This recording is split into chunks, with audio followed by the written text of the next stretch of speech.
Hi, this is Rabbi Orlofsky, and welcome to the Rabbi Orlofsky Show. We're welcome to have you for this continuing series on how do I make the Rosh Hashanah Yom Kippur davening meaningful to me, particularly if I'm going to be davening by myself. So even if you're not, I assume some of these insights will probably be worthwhile wherever you are, whatever you're doing.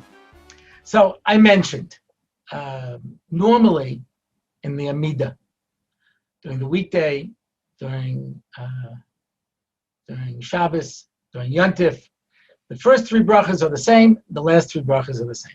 Only the middle changes. And on Rosh Hashanah Yom Kippur, that's also true, except the third bracha changes in every one of the davenings. Yeah, Ma'ariv, Shachris, Musaf, and Mincha, and on Yom Kippur, Ne'ilah. What changes is the third bracha. So obviously, this changes even during the week, Seres Me'tshuva. Instead of Hakel Kadosh, we go Hamelech Kadosh. But in Rosh Hashanah Yom Kippur, the entire text changes and becomes different. So we're going to look at that today now. There's a lot of different Mefarshim who explain it in a lot of different ways. I'm giving you one perspective. It is by no means the only perspective. Now,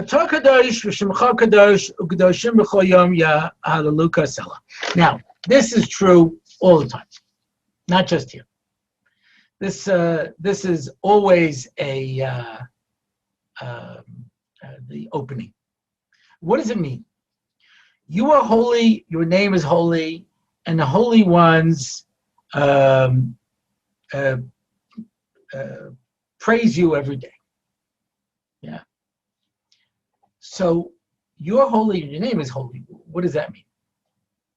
The Ramban says that the entire Torah was just letters.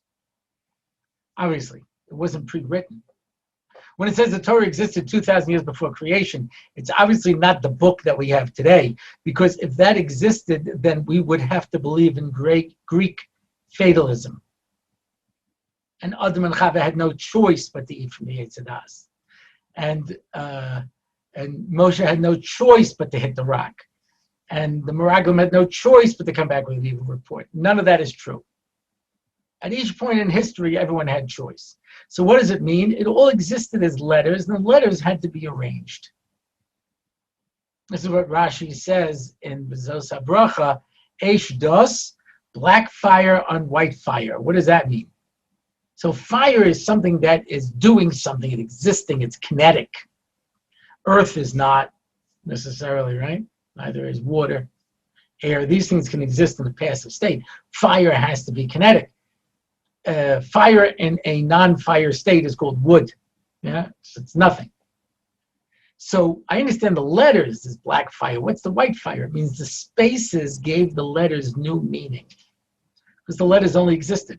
And says the Ramban in his introduction to Chumash, all of the letters could be arranged to spell out names of God. Because Atar Kadosh, you in your essence are holy. Now, get just a bit philosophical, right? The universe. And when I say the universe, I mean, let's go down.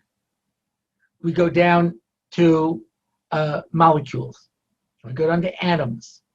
We go down to electrons and other subatomic particles and quarks and all the way down to the essence. Now let's build back up. And eventually we come to the Earth. Then you move to the solar system. We know that the Earth, in the context of some of the planets in the solar system, are nothing. And then you have the sun in the solar system, and then you have many, many suns. And all of them joined together into a galaxy. And then we have so many galaxies in the entire universe, beyond our ability to comprehend. And you have to look at that entire universe as the tiniest little speck.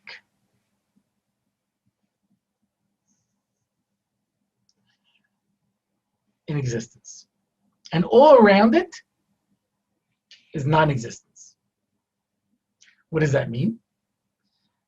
It means that it's something that's not run by time and space, right? Einstein taught us that there's a relation between time, space, and matter.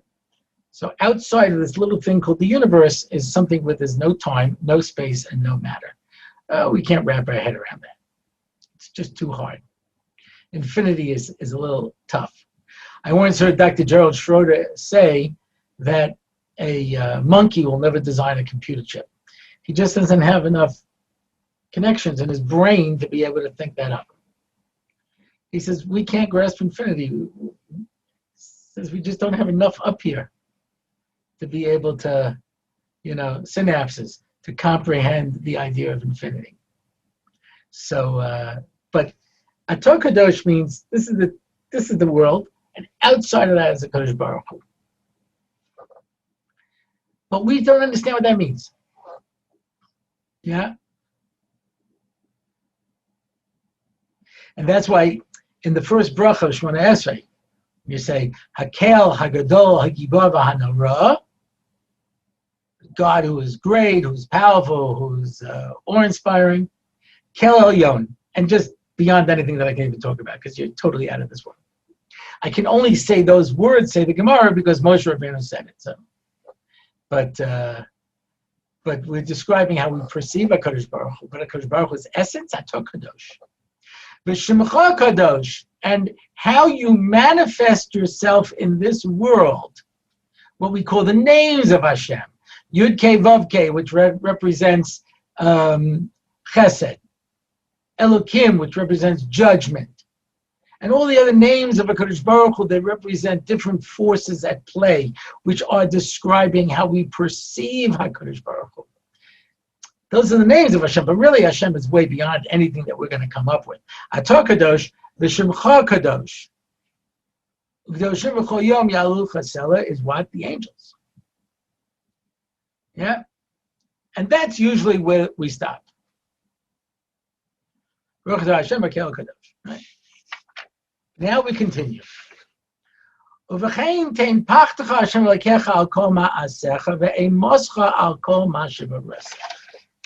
different ways to understand this. The Gra has one way, the Ian Tefillah has a different way, but Tein Pachtecha, put fear on everything that you've made, and Ema, another word for fear, on everything that you have created. And all of your creations will fear you. And all the creations will bow down to you. So there's different ways of understanding it. Like I say, some of them are directly contradictory, but I'm going to go with one of them. Ma'asecha u'masha barasa. Yeah? Ma'asecha is the work of your hands. Masha barasa is everything that you made. But the things that you make, your ma'asecha, they have a higher sense of understanding. Yeah? So we say, Pachtecha al Hashem Elokeinu al kol ma'asecha, on everything that you've made, and Ema on everything you've created. It's a different level of fear. There's a fear that comes out of awe, and there's a fear that comes out of being afraid. When there's somebody great, you're in awe of them, but you're not afraid they're going to do anything to you. Right? I used to give the marshal that a kid gets up to give their little Dvar Torah at the Shabbaton, and suddenly Rabbi Yosh walks in, Scheinberg walks in, or Shach walks in, the Chazon Ish, the Chofetz Chaim, Chachamim, Tzadikim, Gedolim from all the past generations, Moshe Feinstein, Yaakov Kamenetsky, Aaron Kotler, they all walk in, they all sit down. They want to hear you Dvar Torah. Now, you're not afraid that if you sound stupid, they're going to come over and slap you in the face. You just don't want to sound stupid. Because I'm in so much respect. I have such awe from these people. And then there's afraid. I'm afraid I'm going to get punished. Which the Rambam says is Yirasa Einish, fear of punishment. That's for the unlearned and little children. People don't know any better.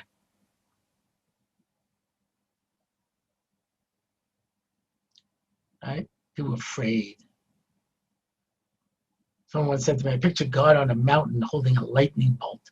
I said, that's Zeus. You're not even up to monotheism yet. You got Zeus on Mount Olympus with his lightning bolts. But, so there's different levels. Pachtecha al kol maasecha, ve'emoscha al masha barasa. At least that level. V'yira'ucha kol maasim. And then they will have that awe. Yira is always awe. And the rest of the creations, they'll bow down. They'll bow down. They may not know how to express it, but they're in the sense that there's a power that's greater than them. That's on Rosh Hashanah. On Rosh Hashanah, where Hashem is going to be the Melech, we want everyone in the world to recognize that there is this unbelievable power that exists in the Bria.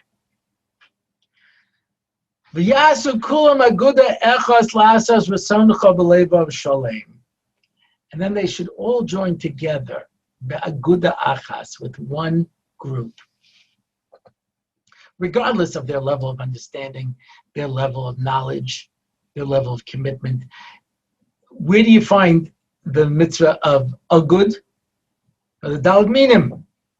Take the lulav, you take the esrog, you don't take the esrog, you take the lulav, the hadassah, the ravos, you tie them together, and you hold it together with the esrog. And it represents 4 different types of Jews. The esrog is a tzaddik, has a nice smell and a nice taste. The date palm, the dates have a nice taste. The myrtles have a nice smell.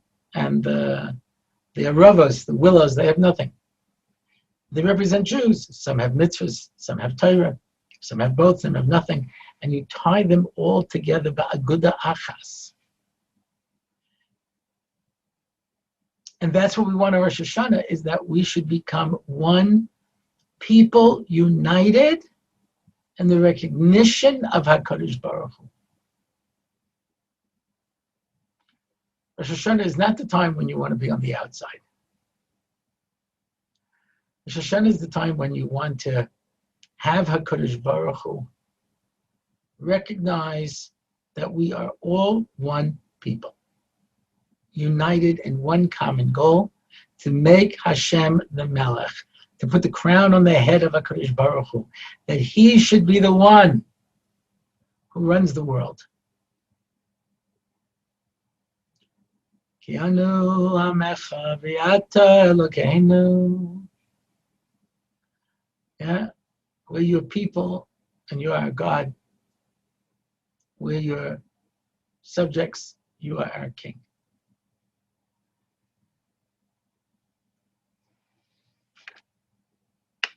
You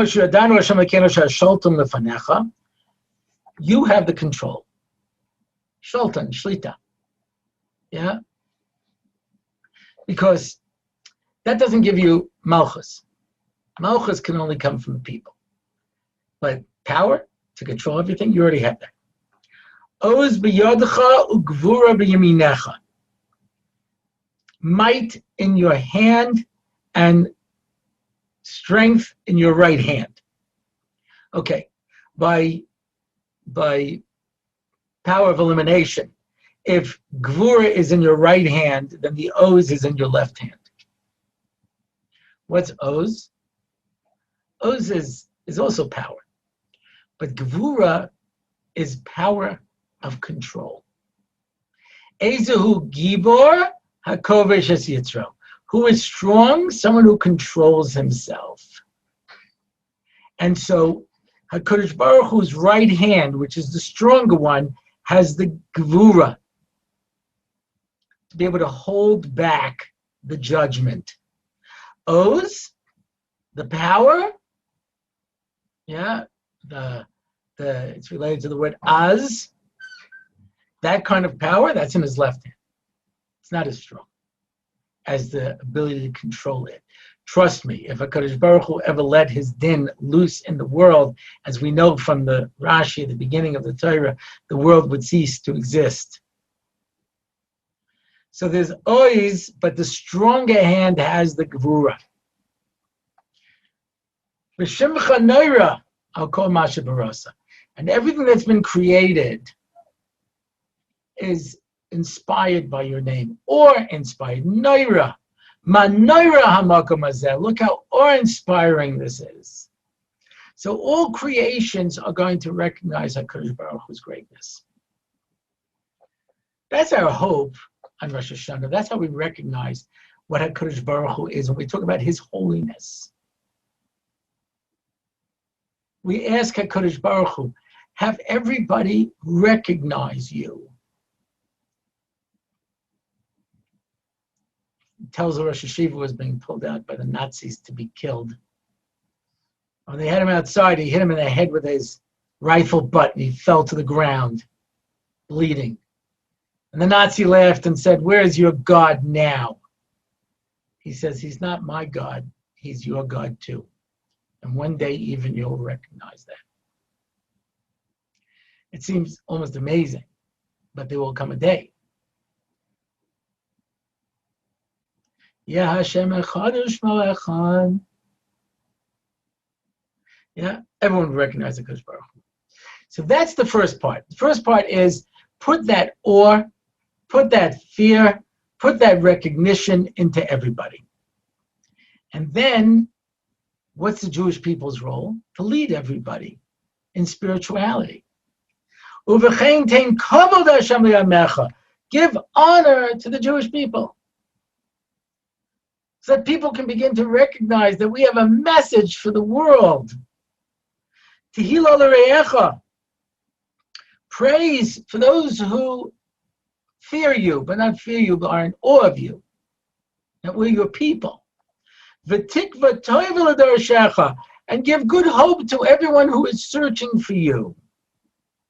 Upischa in pele meyachlim loch. And open up the mouth.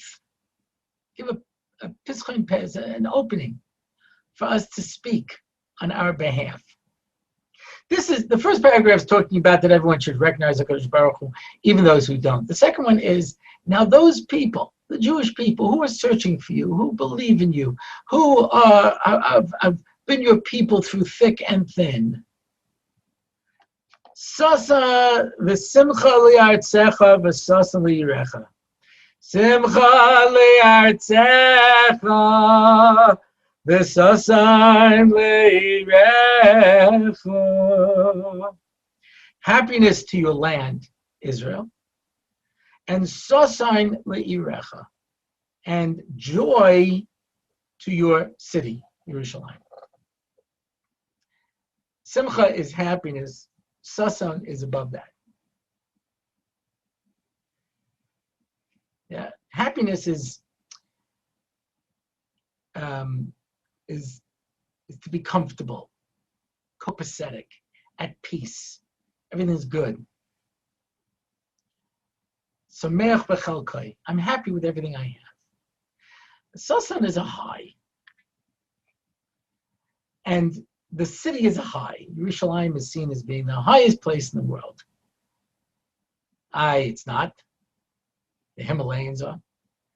But if you turn the globe a particular way, you'll see that Yerushalayim will be on the top. And that's the way HaKadosh Baruch Hu looks at the world. Yerushalayim is at the top of the world. It's the center. And you go up to it. It's attached. There's Yerushalayim above and Yerushalayim below, and the two of them are attached. Yeah, yeah, the ladder with the angels going up and down, the connection. That's the city of Yerushalayim. Ear, the lashon of or, to wake up. It wakes you up. That's why there was a mitzvah to go to Yerushalayim 3 times a year. It was to rejuvenate. Years ago, when people used to fly on airplanes, I don't know if you remember this. There was a time, and So he said people would come to Eretz Shell just so they could go down with the curse. They'd go down to the Western Wall as often as they could to daven, to get rejuvenated, to, just soak in the experience. I heard a story, the Baba Sali, who lived in Beersheba, every now and then he would have his driver drive him through Yerushalayim and park the car, and he would sit in the car and learn, and then take him back to Beersheba. Simcha li'artzecha, happiness to Eretz Shel, and joy to your city. Yerushalayim was a very intense experience. Not everybody can handle Yerushalayim. Yeah. They said there was a place outside of Yerushalayim where you would stop to clear your mind, meditate before you entered into the city. Yerushalayim? Yeah. So give happiness to your land, sasali recha. Because this is what we're saying. So after everybody recognizes the Kodesh Baruch Hu, now let's turn to the Jewish people whose job it is to lead everyone to spirituality. Let's rebuild the Beis HaMikdash. The Chazal say if the nations of the world knew what they lost when they destroyed the Beis HaMikdash, they would have run to rebuild it. Utzmichas keren leDovid avdecha v'arichas ner leven Yishai Mashiachecha. These are two different descriptions of Mashiach coming. Tzmichas keren leDovid avdecha, there is a sprouting, es semach Dovid, v'arichas ner, and setting up the candles for Ben Yishai Mashiachecha. That's for a longer discussion, the difference between the planting and between the candles. But both of them are telling us the same idea, and that is that we want to see the Mashiach in Yerushalayim, the Beis HaMikdash, the Malchus back down here, because the Malchus down here teaches us about the Malchus up in Shemayim. I may have told this story years ago. My friend Rabbi Menachem Nissel told me that he was driving with Moshe Shapiro when he was in London. And he said he wanted to see Buckingham Palace. So he says, Rebbe, you want to see the changing of the guards? He says, no, I just want to see Buckingham Palace. So he drives him there, and he stands by the gate with his head turned to one side listening for a long time. And he picked up his head and he said, Ein harbe malchus po. There's not a lot of kingship here. So when he told me that story, I said, I could have told you that. Just read the tabloids. You understand? When you have Meghan Markle as part of the royal family going off to LA, you know what I mean? And, doing their own stuff, and all these kind of things. And Prince Andrew, ain't harbe malchus. I could have told you that. So he says, no, HaKadosh Baruch Hu reveals his Mida of Malchus, his idea of kingship in the world through kings. And apparently the English royal house is only an echo of an echo of an echo of an echo from the days of Henry VIII. What can I tell you? There's only the tiniest bit of Malchus that's still can be heard through this, assuming you can hear these kind of things. Yeah. But we bring back Melech HaMashiach, Malchus of Klal Yisrael, in Yerushalayim with the Beis HaMikdash, Meher B'Yameinu, quickly in our days. V'chein tzadikim yiru v'yismachu v'yisharim yalozu v'chasidim barina yagilu. Okay, tzadikim, yisharim, chasidim, this is obviously the beginning, right? V'fi yisharim tishalov, divrei tzadikim, tis barach, ilvulshon chasidim tisramam, v'kerev kadoshim, tis kadosh. So each one, tzadikim will be happy, the yisharim will be happy, different expression of it. Chasidim, barina yagilu, we'll celebrate with a joyous song. Chasidim. Va'olosa tikvaitz piha, and sin will close its mouth. V'kol harisha kula ka'ashan tichla, and all of the evil will vanish like a puff of smoke. because the evil empire will have removed from the world. So what does that say? You say it in Slichas. All the evil will disappear like a cloud, like a puff of smoke. What does that mean? It's not real. Evil is an illusion. Nobody really wants to do evil. On Yom Kippur, right at the beginning, we say, Ki kol ha'am b'shgago, we say the pasuk. Everyone is shogeg. Shogeg means you did it not on purpose. Nobody's mazed? No. So the Gemara in Bracha says, the only reason that we do anything wrong is because of the Yetzer Hara and the Shibud Malchus, the nations of the world who have control over us. But that's not who we are, and that's not who we want to be. We're sucked into the illusions, the clouds, the smoke, sound and fury, and signifying nothing. And all of evil vanishes like a puff of smoke. And once the source is gone, and whether it means the kingship of the Satan, the Yetzer Hara, or whether it means the kingship of the nations of the world, which are the two things that cause us to sin, once they're gone, all sin will disappear. None of it represents us. None of us, when we die and get up to Shemayim and we don't have a Yetzer Hara, we don't have the nations of the world on top of us, no one's going to be plotting like Satan in Paradise Lost how to overthrow God and take over heaven. All of us want to do what's right. That's every single Jew. Everybody wants to do what's right. And so everybody's going to be happy. The tzaddikim, the yesharim, the chasidim, they're all going to celebrate, they're going to sing, because the Mishalosh Zodan will be gone. Why? Because we're going to replace it with the Malchus Hashem. We're going to replace it with Malchus Mashiach. We're going to replace it with kingship. As a message for us and for the world.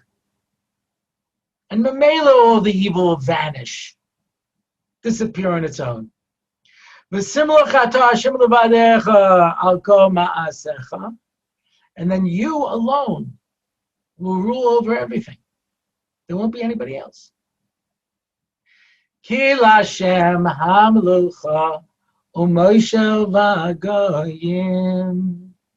Hashem has the Malchus.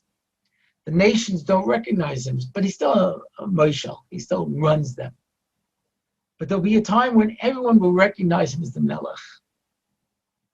He's not just my God, he's your God too. And one day even you will recognize that. The Har Tzion, Mishkan Kvadechu, Yerushalayim Yer Kodshecha, in Yerushalayim and the base of Mikdash. Tzion is the base of Mikdash. Kakasu b'divrei kodshecha yimloch Hashem li'olam Elohayach Tzion l'dor v'dor hallelujah. And Hashem will rule in Tzion from generation to generation. And we finish up the bracha. Kadosh atav nara shemecha. You're holy and your name is awe-inspiring. Now, Rashi says in a number of places, Kadosh is always lahafrish, to take away, right? Truma is kadosh because you mafresh the truma, you take it away. Kadosh is always something that's taken away. Lahavdila, kadesha, who is a professional woman, yeah, so she's set aside for this purpose. And then it's kadosh, is something that's been separated, precious. Kadoshim tiyu, says Rashi, precious. Be separated.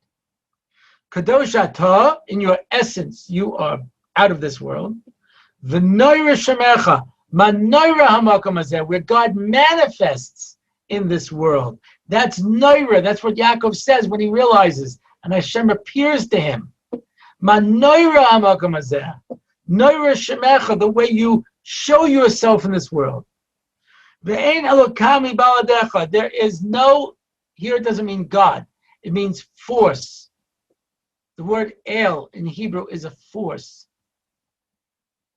It's they use it as a god, but it's a force. There's no other force besides you. That's how Avodah Zarah got started, by the way. Avodah Zarah got started that people wanted to serve God's servants, the sun, the moon, the wind, the stars. But the fact that you're serving it means that you think somehow it has independence outside of HaKadosh Baruch Hu.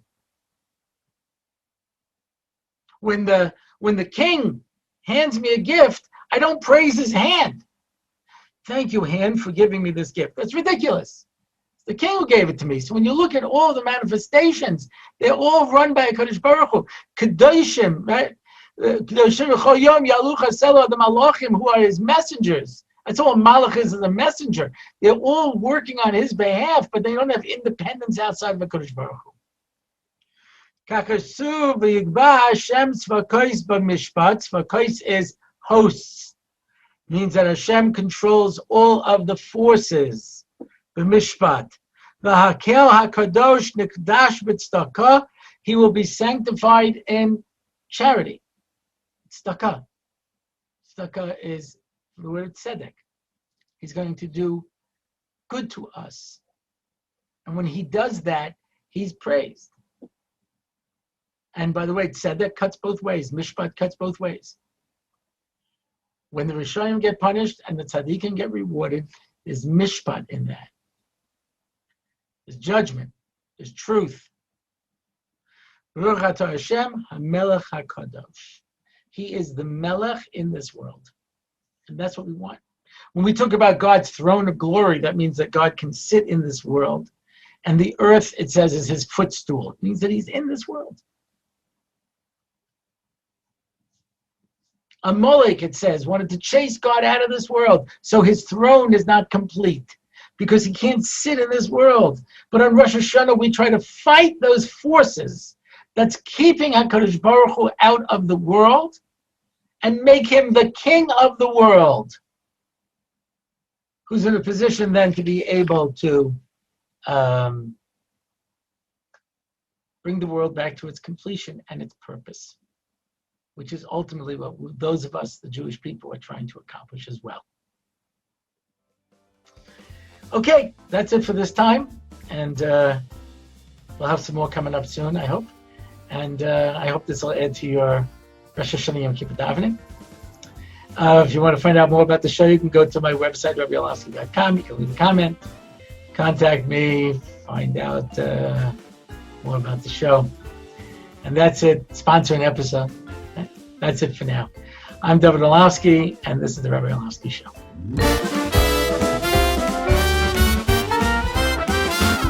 It's the Rabbi Orlofsky Show. Torah and Simcha, ready to go. It's the Rabbi Orlofsky Show. Knowledge and wisdom will help you grow.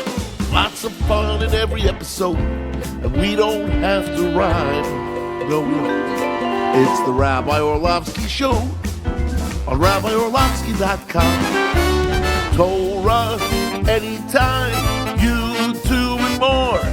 It's the Rabbi Orlofsky Show. Torah and Simcha, ready to go. It's the Rabbi Orlofsky Show. Till next time, till we meet again. It's the Rabbi Orlofsky Show. It's the Rabbi Orlofsky Show. It's the Rabbi Orlofsky Show.